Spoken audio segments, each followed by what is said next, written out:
this is John with My First Ukulele, and today's topic is 5 finger picking exercises that you can use on the ukulele. And I'm going to start from the easiest to a little bit more difficult as we go. So the ukulele, also like the guitar, is kind of cool that it's a double-edged sword. You can use a pick with the ukulele if you'd like, something like a soft pick or something like that. But also, the really fun part of learning ukulele is that you can learn some other skills like finger picking. And finger picking just generally means, I'm going to get a little bit closer so you can see that you're generally going to assign a finger to each string. So let's go ahead and do this first. You got your thumb on the G string, doesn't matter if it's low or high. Mine is high on this ukulele. And then you're going to assign your pointer finger to the C string, and you're going to kind of pick up towards the ceiling. So it's like underneath the string, right? Same deal with your E string, and the same deal with your A string. And I'm using my ring finger on that, right? So really good exercise. The best starting one to do, just to get some strength as you're doing your finger picking exercises, is to, well, do it off of the ukulele first. It's kind of like, imagine you had some like silly putty between your fingers, and if you like pull it apart, it like sticks to your thumb and your fingers themselves, right? Your thumb is opposing your fingers, and that's what you should be feeling as you're going through this. So your thumb is going to go down, but your fingers are going to come up, right? So I would just be picking this for a while. Just do that. I'm just going to get comfortable here, picking that. And then once you have done this a few times, what you can do is you can try to bring out certain voices. That's kind of interesting. So maybe start with the G. See if you can get the G louder than the other strings. G. So I'm really trying to highlight the G. Cool. Next thing you do, let's try it with a pointer finger. Try to let that one be the loudest out of the group. So it should be da, da, da, da, da. And then the next one, let's make the middle finger the loudest out of that bunch. And then the last thing, let's make the A string the loudest out of the bunch. Now, why would you do that? Well, the reason we do that with that exercise is because sometimes when you do finger picking, you might be doing chord melodies when you're doing finger picking, and you might need to bring out certain strings or certain frets. The melody is going to be within that sometimes, and you want to be able to bring out those notes specifically.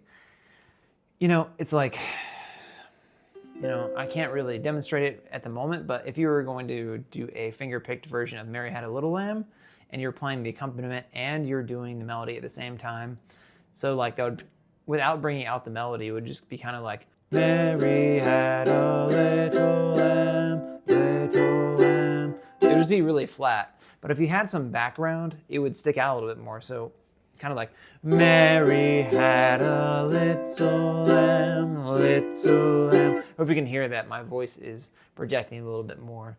You'd be able to do that within the texture of that thing, right? So that's the very first exercise that I would learn how to do with finger picking. And let's go over another exercise that I would do. So this one's the second one. And I would learn how to go from the ceiling to the floor. Maybe just to start with the C chord at first, right? So I'm starting with my thumb, and then pointer, middle, ring, right? So just playing those 4. And I'm putting some rests between just to make sure that I'm getting nice clean picks each time.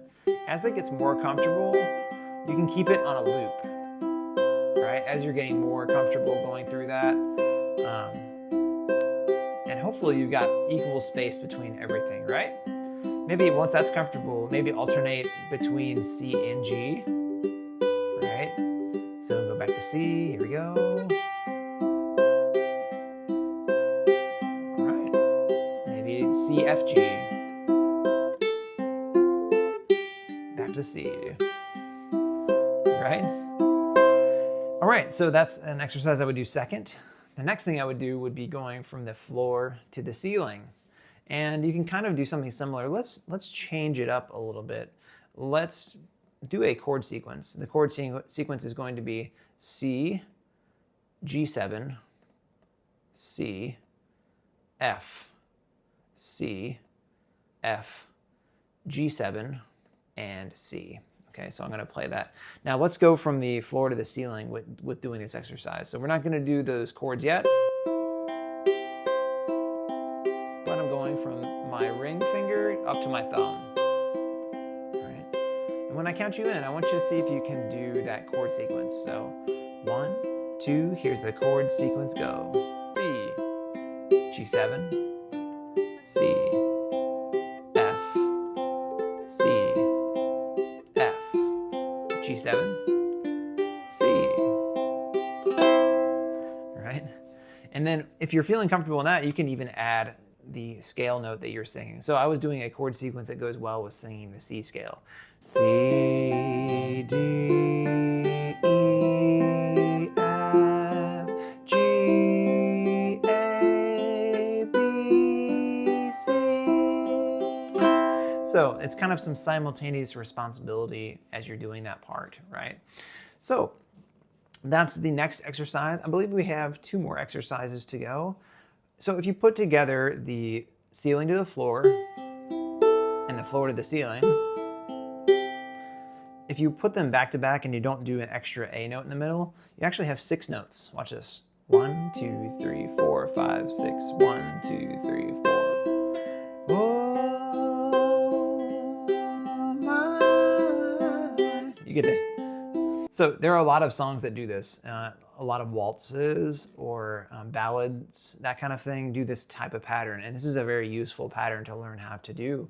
Let's go ahead and play that sequence with, we'll just do C, F, and G. 1, 2, 3, go. 2, 3. So C, again. Now F. Now G. Back to C.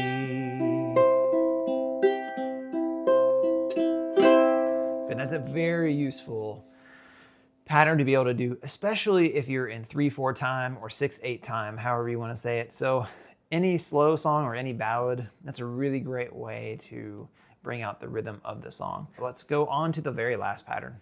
For our very last pattern, I'm going to be making an F7 shape. So let's go from the ceiling to the floor. This is going to be 2, 3, 1, 3. And we are going to slide this up each time. So this is going to be the hardest out of all of them. If you need to modify this exercise, that's fine. The pattern I want you to try now is just kind of a mixture of things. So it's going to be string 3, and then you're going to do string 2.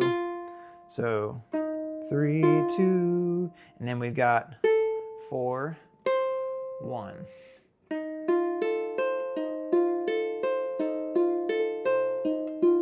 And then we're going to slide that up a half step. And we do it again. Again.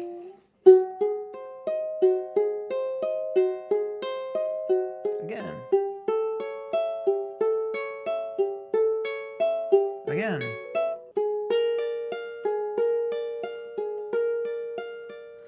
Etc., right? You can go all the way up the neck. That's a really great way to kind of get that in. There are a lot more patterns. You know, you could just totally reverse what I just did. There's probably another 20 different patterns.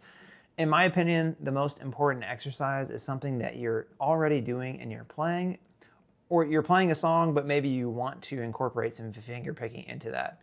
I will be honest, I myself do not do any exercises unless I have a piece of music that I'm working towards.